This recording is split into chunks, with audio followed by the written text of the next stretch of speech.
नमस्कार। दिन भर की बड़ी खबरों में आपका स्वागत है। मैं हूं शिवानी। आज की खबरों में बात होगी उपचुनाव में नरोत्तम का टिकट कटते ही बीजेपी के खिलाफ खुली बगावत, धड़ाधड़ इस्तीफे, तोड़फोड़, भारी बवाल की और खड़गे ने पकड़ा 1200 करोड़ का इथेनॉल घोटाला। अब क्या करेंगे गडकरी की? वहीं नीतीश कुमार ने सम्राट को लगाई फटकार, जल्द सरकार गिराने के दावे से फैली सनसनी की और हम आपको जनता के सामने बेनकाब कर देंगे। बीजेपी सरकार को सुप्रीम कोर्ट की वार्निंग की। साथ ही खबर के अंत में बात होगी आनन फानन में शाह ने बदला बांकीपुर कैंडिडेट, नाक बचाना मुश्किल की। इसी के साथ आज दिन भर की सही बड़ी और प्रमुख खबरों को जानेंगे विस्तार से। उससे पहले एक नजर सुर्खियों पर। 2029 से लागू हो सकता है वन नेशन वन इलेक्शन, संसदीय समिति के अध्यक्ष बोले 99% लोग पक्ष में, राज्यों के विशेषज्ञों से सलाह ले रहे। ट्रंप बोले ईरान पर 1000 मिसाइलें ताल रखी, मुझे मारने की कोशिश की तो तबाह कर देंगे, जवाबी कार्रवाई के आदेश दे चुका। अकेले पड़ी ममता बनर्जी बागी गुट में जाने को तैयार, बेहद करीबी नेता, टीएमसी सिंबल पर भी है खतरा। यूसीसी पर पश्चिम बंगाल सरकार का बड़ा कदम, रिटायर्ड जज अंजुना देसाई की अध्यक्षता में 9 सदस्यीय कमेटी गठित। नौकरी जाएगी, सरकारी योजनाएं भी होंगी बंद, बहुविवाह करने वाले अधिकारियों की खैर नहीं, क्या है असम सरकार की तैयारी? दतिया में टिकट विवाद पर बोले कैलाश विजयवर्गीय, आशुतोष तिवारी भारी मतों से जीतेंगे, टिकट घोषित होने के बाद बदलने की परंपरा भाजपा में नहीं। मानव अधिकार का खुला उल्लंघन, बिना मुकदमा 1 साल तक हिरासत, बंगाल में एंटी गुंडा एक्ट को मिली मंजूरी। अब गडकरी बोले E20 पेट्रोल से गाड़ी खराब हो तो पुर्जे बदल दें, कंपनियों को सरकार का आदेश। नृपेंद्र मिश्रा बोले राम मंदिर चढ़ावा चोरी कलंक, छोटापन महसूस कर रहा, सपा का पोस्टर राम नाम जपना, चढ़ाया दान अपना। शरद पवार ने महाराष्ट्र सरकार की तारीफ की, एनडीए में जाने की अटकलें तेज, 4 दिन पहले पवार और शिंदे की मुलाकात हुई थी। उत्तर प्रदेश में पहली बार जिला पंचायत अध्यक्ष प्रशासक बने, सरकार ने कहा बड़े फैसले नहीं ले पाएंगे, प्रधानों की नियुक्ति इलाहाबाद हाईकोर्ट में पेंडिंग। राजस्थान में लोकसभा की SC/ST सीटें बढ़ाने की तैयारी तेज, दुष्यंत सिंह हनुमान बेनीवाल को नई सीट तलाशनी पड़ सकती है, बीकानेर और दौसा ओपन होने की संभावना। राम मंदिर में चढ़ावा चोरी के बाद हिमाचल सरकार अलर्ट, मंदिरों के लिए एडवाइजरी जारी, सीसीटीवी निगरानी में चढ़ावे की गिनती, टैंपर प्रूफ डोनेशन बॉक्स लगेंगे। पंजाब कांग्रेस के बागी गुट की मीटिंग में गर्मा गर्मी, चन्नी बोले वडिंग कुर्सी छोड़े, रंधावा बोले कॉम्प्रोमाइज्ड लीडर नहीं चाहिए, बघेल बोले रिपोर्ट हाईकमान को दूंगा। वियतनाम में टूरिस्ट बोट पलटी, 15 भारतीय मरे, 32 भारतीय सवार थे, इनमें ज्यादातर तेलंगाना और आंध्र प्रदेश के पर्यटक। मैं ना तो गाधी हूँ ना ही कोई हीरो, लोगों के 2 मैसेज से असहज हुए सोनम वांगचुक। महाराष्ट्र के मराठवाड़ा में लगातार भूकंप के झटके, या खतरे को नजरअंदाज कर रही सरकार, उद्धव गुट का बड़ा आरोप। रेप के आरोपी ने जमानत मिलते ही 6 लोगों को मारा, पहले पत्नी, बच्चों, फिर पीड़ित और उसके परिवार को मार डाला, तेलंगाना की है ये घटना। मोदी बोले मैं 25 साल पुराना मफलर पहनकर न्यूजीलैंड आया, यही मुझे गिफ्ट मिला था, हमारे लिए देश की जनसंख्या नहीं उनकी भावना मायने रखती है। बिना डेटा वाले मोबाइल रिचार्ज प्लान सस्ते हो सकते हैं, ट्राई ने ड्राफ्ट पेश किया, सुझाव मांगे, 70% तक घट सकती हैं कीमतें। गोरखपुर में युवती के बाल पकड़कर खींचे, सरेआम पीटा, पुलिस वाले देखते रहे, काली स्कॉर्पियो से आए युवकों की दबंगी। INS महेंद्रगिरी नौसेना में हुए शामिल, स्वदेशी मिसाइल सेंसर से लैस 75% से ज्यादा हिस्सा भारत में बना है, राजनाथ बोले आंध्र प्रदेश बनेगा देश का ड्रोन हब। चलिए जानते हैं बड़ी और प्रमुख खबरों को विस्तार से, उससे पहले वीडियो को लाइक जरूर कर दें। MP दतिया उपचुनाव में नरोत्तम का टिकट कटने पर बवाल, SP समेत 8 पुलिसकर्मी घायल। मध्य प्रदेश की दतिया विधानसभा सीट पर 30 जुलाई को चुनाव होना है। यहां से भाजपा ने आशुतोष तिवारी को उम्मीदवार बनाया है। यह खबर फैलते ही MP के पूर्व गृह मंत्री डॉक्टर नरोत्तम मिश्रा के समर्थक भड़क गए, उन्होंने बवाल विरोध प्रदर्शन शुरू कर दिया। कुछ देर में पथराव, चक्का जाम और पुलिस से झड़प शुरू हो गई। आज सुबह प्रशासन ने पूरे जिले में BNSS की धारा 163 लागू कर दी। इसके तहत बिना अनुमति किसी भी सभा, जुलूस, धरना प्रदर्शन और सार्वजनिक आयोजनों पर प्रतिबंध लगा दिया गया है। साथ ही 5 या उससे अधिक लोगों के इकट्ठा होने पर भी रोक लगा दी गई है। वहीं मुख्यमंत्री डॉक्टर मोहन यादव ने कहा कि भगवान की दया है, अब तक जीत का सिलसिला जारी है। दतिया उपचुनाव भी हम ही जीतेंगे। वहीं मंत्री कैलाश विजयवर्गीय ने कहा, भाजपा में टिकट बदलने की परंपरा नहीं है। टिकट कटने के बाद पूर्व गृह मंत्री डॉक्टर नरोत्तम मिश्रा पहली बार मीडिया के सामने आए हैं। उन्होंने कहा ये पार्टी का फैसला है। नरोत्तम मिश्रा ट्रेन से भोपाल आ रहे हैं। रानी कमलापति रेलवे स्टेशन पहुंचने से पहले ही पुलिस ने सुरक्षा व्यवस्था बढ़ा दी है, फोर्स तैनात कर दी है। वही बता दें कि हालात बिगड़ने पर पुलिस ने अतिरिक्त बल तैनात किया। बताया गया कि कुछ समर्थकों ने भाजपा कार्यालय में खुद को बंद कर लिया था, जिन्हें बाद में प्रशासन की समझाइश के बाद बाहर निकाला गया। बड़ौन कला में जाम की सूचना के बाद प्रशासन ने एहतियातन दतिया स्थित भाजपा कार्यालय में करीब 250 कार्यकर्ताओं को अंदर ही रोक दिया। कार्यालय के बाहर भारी पुलिस बल तैनात किया गया और पूरे इलाके को छावनी में बदल दिया गया है। नितिन नवीन ने 20 घंटे के बाद दी नीरज को बधाई। बीजेपी कैंडिडेट बदलने पर रोहिणी का तंज, जो पार्टी दुल्हा तय नहीं कर पा रही, काम क्या करेगी।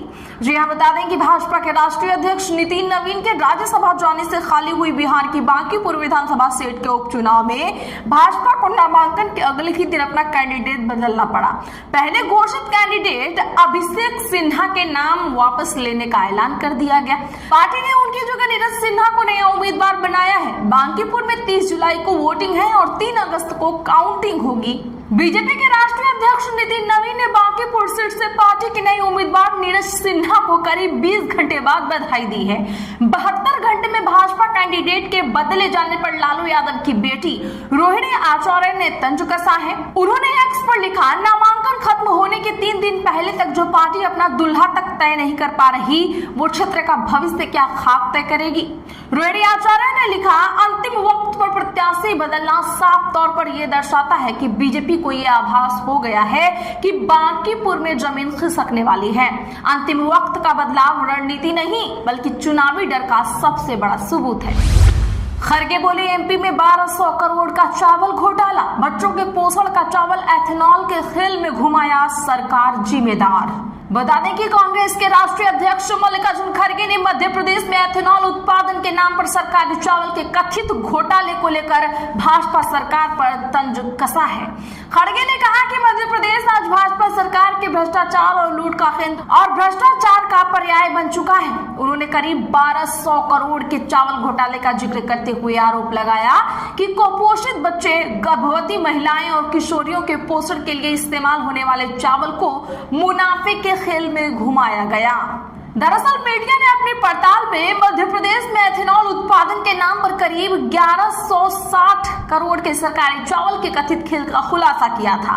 पड़ताल के मुताबिक करीब 5 लाख मीट्रिक टन यानी 50 लाख क्विंटल सरकारी चावल में से ज्यादातर का इस्तेमाल एथेनॉल बनाने में नहीं हुआ और यह चावल दोबारा सरकारी गोदामों तक पहुंच गया। इस चावल की कीमत करीब 1160 करोड़ रुपए बताई गई। 2029 से लागू हो सकता है वन नेशन वन इलेक्शन, संसदीय समिति के अध्यक्ष बोले, 99% लोग पक्ष में। दरअसल बता दें कि संसद की संयुक्त समिति कोशिश कर रही है कि 2029 के लोकसभा चुनावों तक वन नेशन वन इलेक्शन लागू हो सके। समिति के अध्यक्ष पीपी चौधरी के मुताबिक अब तक चर्चा में शामिल लगभग 99% नागरिक और संगठनों ने इसका समर्थन किया है। समिति ने गोवा के मुख्यमंत्री और कैबिनेट मंत्रियों सहित कई राज्यों के विशेषज्ञों से इस पर सलाह ली है। गोवा दौरे पर गए समिति के सदस्य और भाजपा सांसद अनुराग ठाकुर ने कहा कि बार बार चुनाव से छोटे राज्य गोवा पर इतना प्रभाव पड़ता है तो बड़े बड़े राज्यों और पूरे देश में इसका असर और भी ज्यादा होता होगा। उन्होंने बताया कि समिति का अगला दौरा लखनऊ का होगा, जहां मुख्यमंत्री, विपक्ष के नेता, राजनीतिक दलों और विभिन्न विभागों के अधिकारियों से चर्चा की जाएगी। जेपीसी 17 जुलाई को अपनी रिपोर्ट को अंतिम रूप देकर संसद में पेश करेगी। हम आपको जनता के सामने बेनकाब कर देंगे, महाराष्ट्र सरकार को सुप्रीम कोर्ट की कड़ी फटकार। जानिए क्या है मामला।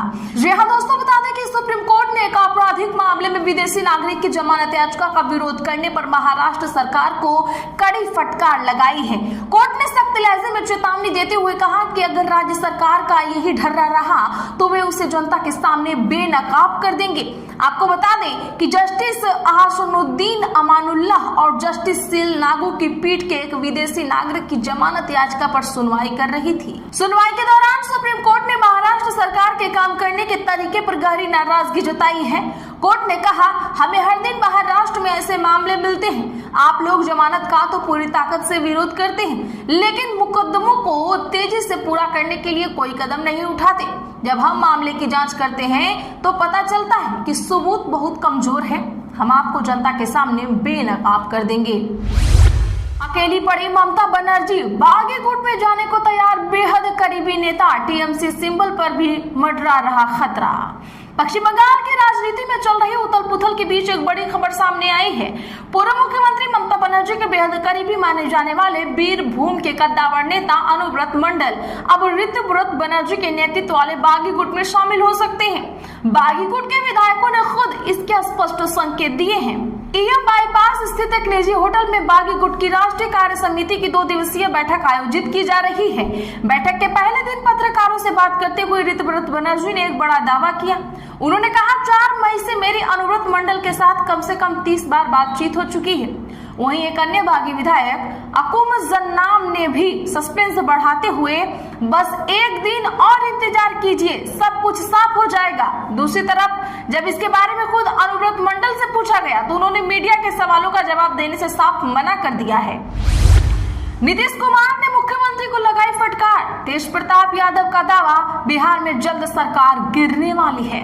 बिहार के पूर्व मुख्यमंत्री लालू यादव के बड़े बेटे और जनशक्ति जनता दल के राष्ट्रीय अध्यक्ष तेज प्रताप यादव ने सम्राट चौधरी की सरकार को लेकर बड़ा दावा किया है। तेज प्रताप यादव ने दावा किया कि बिहार में जो सरकार है वह बहुत जल्द गिरने वाली है। लालू प्रसाद यादव के बड़े बेटे ने सोशल मीडिया प्लेटफॉर्म एक्स पर पोस्ट कर लिखा, बिहार में बहुत जल्दी सरकार गिरने वाली है। और नीतीश कुमार ने सम्राट कहकर मुख्यमंत्री को फटकार लगाया है। ये मैंने आपको कहा था, भविष्यवाणी किया था, और मैं वृंदावन में हूँ, मैं बहुत जल्दी जो सरकार है, ये मैंने आपको कहा था, भविष्यवाणी किया था, और मैं वृंदावन में हूँ, बहुत जल्द बिहार में जो सरकार है वो बदल जाएगी। ईरानी सुप्रीम लीडर बोले, पिता खामनेई का बदला लेंगे। डरे ट्रंप बोले, मुझे मारने की कोशिश की तो तबाह कर देंगे। दरअसल ईरान के नए सुप्रीम लीडर मुजतबा खामनेई ने अपने पिता आयतुल्लाह अली खामनेई के अंतिम संस्कार के बाद पहली बार संदेश जारी किया है। अल जजीरा के मुताबिक उन्होंने कहा, मैं अपने पिता का बदला जरूर लूंगा, यही हमारे देश की भी इच्छा है। मुजतबा ने अंतिम संस्कार में शामिल हुए लाखों लोगों का आभार जताया और अपने पिता को श्रद्धांजलि भी दी। उन्होंने कहा कि लोगों की भारी मौजूदगी ने दुश्मनों को करारा जवाब दिया और यह एक ऐतिहासिक पल था। दूसरी ओर अमेरिकी राष्ट्रपति डोनाल्ड ट्रंप ने कहा कि अगर ईरान ने उनको मारने की कोशिश की तो ईरान को पूरी तरह तबाह कर दिया जाएगा। ट्रूथ सोशल पर ट्रंप ने लिखा कि ईरान की ओर से 1000 मिसाइलें तैयार हैं और जरूरत पड़ने पर हजारों और मिसाइलें दागी जाएंगी। नौकरी जाएगी, सरकारी योजनाएं भी होंगी बंद, बहुविवाह करने वाले अधिकारियों की अब खैर नहीं। जी हाँ दोस्तों, बता दें कि असम सरकार ने बहुविवाह के खिलाफ अपनी कार्रवाई और भी तेज कर दी है। सरकार अब बहुविवाह करने वाले सरकारी कर्मचारियों को नौकरी से बर्खास्त करने की तैयारी में है। इसके लिए असम सेवा नियम 1964 में संशोधन कर प्रस्ताव रखा गया है। वित्त मंत्री जयंत मल्ल बरुआ ने बजट भाषण में इसकी घोषणा की। सरकार का कहना है कि फैसला महिला सशक्तिकरण, लैंगिक समानता और जवाबदेह पारिवारिक व्यवस्था को बढ़ावा देने के उद्देश्य से लिया जा रहा है। आज के लिए बस इतना ही। ऐसी ही खबरों के लिए चैनल सब्सक्राइब कर ले और बगल में घंटी के निशान को जरूर दबा ले।